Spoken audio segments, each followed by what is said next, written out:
रहस्य ज्ञान अथवा शास्त्र ज्ञान के लिए गुरु के निकट बैठना और एकांत में ज्ञान प्राप्त करना उपनिषद का शाब्दिक अर्थ होता है। उपनिषद के संयोग से उपनिषद की उत्पत्ति होती है। शंकराचार्य ने तैत्तिरीय उपनिषद की टीका में लिखा है कि उपनिषद वह ज्ञान है जिसमें जन्म मरण का क्लेश दूर हो जाता है। ब्रह्म का ज्ञान कराने वाली अध्यात्म विद्या ही उपनिषद है। उपनिषदों का रचना काल 1000 ईसा पूर्व से लेकर के 300 ईसा पूर्व के आसपास तक माना जाता है। कुल उपनिषदों की संख्या 108 बताई जाती है।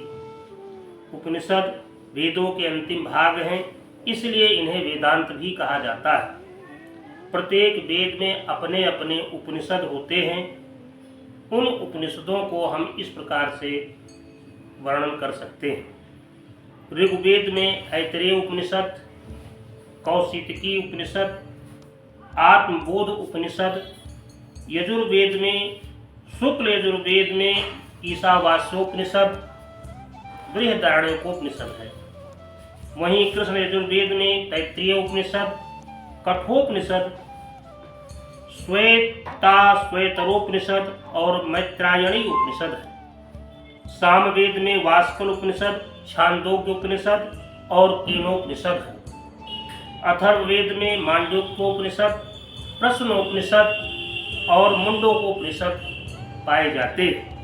उपनिषदों के दार्शनिक तत्व का सबसे बड़ा भाष्यकार शंकराचार्य को माना जाता है। आज शंकराचार्य ने केवल 10 उपनिषदों पर ही अपने भाष्य लिखे। ईश, केन, कठ, मांडूक्य, तैत्तिरीय, ऐतरेय, छांदोग्य, श्वेतर उपनिषद, बृहदारण्यक, कौशितकी, मुंडक, प्रश्न तथा मैत्रेयणी प्रमुख उपनिषद हैं जिन पर शंकराचार्य ने अपने भाष्य लिखे। यह मान्यता है कि ब्राह्मण ग्रंथों की रचना ब्राह्मण पुरोहितों ने की थी, लेकिन उपनिषदों की दार्शनिक परिकल्पनाओं के सृजन में क्षत्रियों ने महत्वपूर्ण प्रतिभाग अपना किया है। उपनिषद उस काल के द्योतक हैं जब विभिन्न वर्ण का उदय हो रहा था और कबीलों को संगठित करके राज्यों का निर्माण हो रहा था। उपनिषदों में परम तत्व के लिए सामान्य रूप से ब्राह्मण शब्द का बार बार प्रयोग किया गया है और यह अथवा वह जैसी ऐहिक अभिव्यंजनाओं वाली शब्दावली में यह वर्णनातीत है और इसलिए इसे बहुधा अनिर्वचनीय कहा गया तथा किसी प्रकार से आत्मा अथवा सो से तादात्म्य स्थापित किया गया है। उपनिषदों में इसके लिए आत्मन शब्द का प्रयोग किया गया है। उपनिषदों में ब्राह्मण से आत्मन का समीकरण भी किया गया है। उपनिषदों में कर्मकांड को अवर कहकर ज्ञान को महत्व दिया गया है। ज्ञान स्थूल अर्थात जगत और पदार्थ से सूक्ष्म मन और आत्मा की ओर ले जाता है। 4 अध्यायों में विभाजित लगभग 500 वेदांत सूत्रों में वैदिक वांग्य के अंतिम भाग में उपनिषदों की व्याख्या की गई है। वेदांत सूत्र समन्वय के सिद्धांत का सहारा लेकर उपनिषदों में एक दार्शनिक दृष्टि का प्रतिपादन करता है। वादरायण के वेदांत सूत्र स्वयं इतने संक्षिप्त हैं कि बिना व्याख्या के उनसे अर्थ निकालना कठिन है। उपनिषद गद्य पद्य दोनों में है। उपनिषदों से संबंधित महत्वपूर्ण बातों पर अगर हम संक्षिप्त रूप से अवलोकन करें तो इसे इस प्रकार देखा जा सकता है। उपनिषद हिंदू अर्थात सनातन धर्म के महत्वपूर्ण श्रुति ग्रंथ है। उपनिषद में परमेश्वर, परमात्मा, ब्रह्म तथा आत्मा के स्वभाव एवं संबंध का दार्शनिक तथा ज्ञान पूर्वक वर्णन किया गया है। ब्रह्म, जीव तथा आत्मा का ज्ञान प्राप्त करना ही उपनिषदों का मूल है। उपनिषद समस्त भारतीय दर्शनों के मूल स्रोत हैं, चाहे वेदांत हो या फिर सांख्य, जैन तथा बौद्ध ग्रंथ। उपनिषदों में परम ज्ञान, पराविद्या की बात कही गई है। उपनिषदों का दारा सिकोह ने फारसी में अनुवाद किया तथा अकबर के समय अल्लोपनिषद की भी रचना की गई। उपनिषद जड़ और चेतन में ब्रह्म की उपस्थिति स्वीकार करके लोभ रहित होकर संसार में भोग करने का आह्वान करता है, जो नैतिकता एवं चरित्र के बिना संभव नहीं है। आज के इस भौतिकवादी युग में उपनिषद के विचार ही प्रासंगिक दिखाई पड़ते हैं। उपनिषद को वेदांत कहा गया है। वेदांत का अर्थ वेद का अंत अर्थात उपनिषद है, क्योंकि उपनिषद वेद के अंतिम भाग हैं। ईशावास्य उपनिषद शुक्ल यजुर्वेद का अंतिम अध्याय है। इसी तरह अन्य उपनिषद भी वेद के अंत में सन्निहित हैं। इसीलिए वेदांत का प्रथम अर्थ उपनिषद होता है। वेद का अर्थ ज्ञान है और अंत का अर्थ पराकाष्ठा है। वेदांत का दूसरा अर्थ वह ज्ञान है जिसके पश्चात कोई अन्य ज्ञान नहीं है। ज्ञान को परम पुरुषार्थ माना जाता है। इस तीसरे अर्थ के अनुसार वेदांत वह ज्ञान है जो मोक्ष या जन्म मरण के चक्कर को समाप्त कर देता है। वेदांत तत्व ज्ञान है। ब्रह्म सत्यम जगन मिथ्या जीवो ब्रह्मयो ना परः से स्पष्ट है कि वेदांत में केवल एक तत्व है और वह ब्रह्म है। उसी को आत्मा कहा जाता है। अयम आत्मा ब्रह्म। इस प्रकार वेदांत का चौथा अर्थ ब्रह्म विद्या या अध्यात्म विद्या भी है।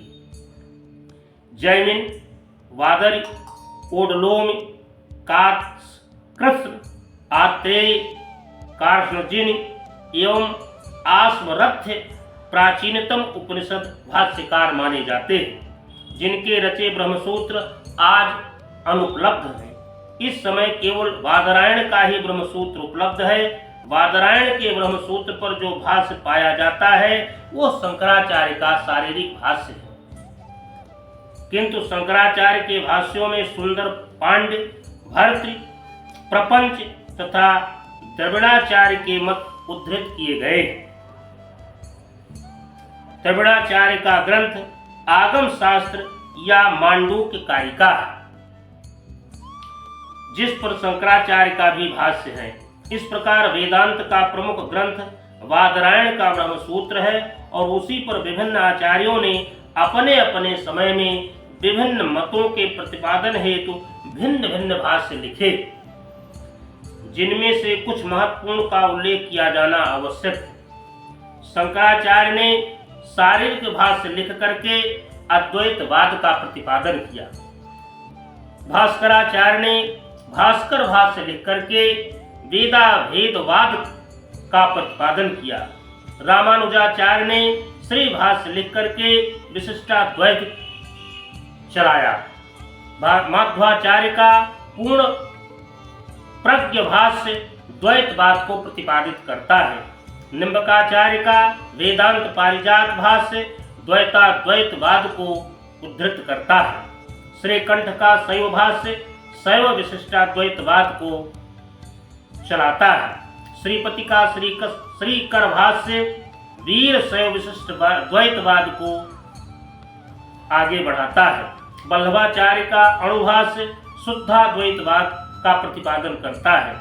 विज्ञान भिक्षु का विज्ञानामृत भाष्य अविभाग द्वैतवाद का प्रतिपादन करता है। बलदेव स्वामी का गोविंद भाष्य अचिंत वेदा भेदवाद का निरूपण करता है। रामानंद का आनंद भाष्य राम ब्रह्मवाद को पुनर्जीवित करते हुए उसको आगे बढ़ाता है। तत्वज्ञान के समर्थन में शंकराचार्य ने उपनिषदों, ब्रह्मसूत्र और श्रीमद् भगवद गीता पर भाष्य लिखा है। इन तीनों पर रचित ग्रंथ क्रमशः श्रुति प्रस्थान, न्याय प्रस्थान और स्मृति प्रस्थान अर्थात प्रस्थान त्रयी के नाम से जाने जाते हैं। पश्चातवर्ती अनेक आचार्यों ने उन पर भाष्य लिखे हैं, जिससे प्रस्थान त्रयी को भी वेदांत के पांचवें अर्थ में संज्ञा दी जाती है। प्रस्थान त्रयी के अनेक भाष्यों का तत्वज्ञान शंकराचार्य के तत्वज्ञान से भिन्न ब्रह्मवाद का प्रतिपादन करते हैं। शंकराचार्य के अनुसार ब्रह्म आत्मा से अभिन्न है। इनका ब्रह्म निर्गुण, केवल या अद्वैत है। अन्य वेदांत ब्रह्म को सगुण भी मानते हैं। उनका सगुण ब्रह्म विष्णु, शिव या शक्ति है। लेकिन अब इन्हें वैष्णववाद, शैववाद या शक्तिवाद के नाम से भी जाना जाता है।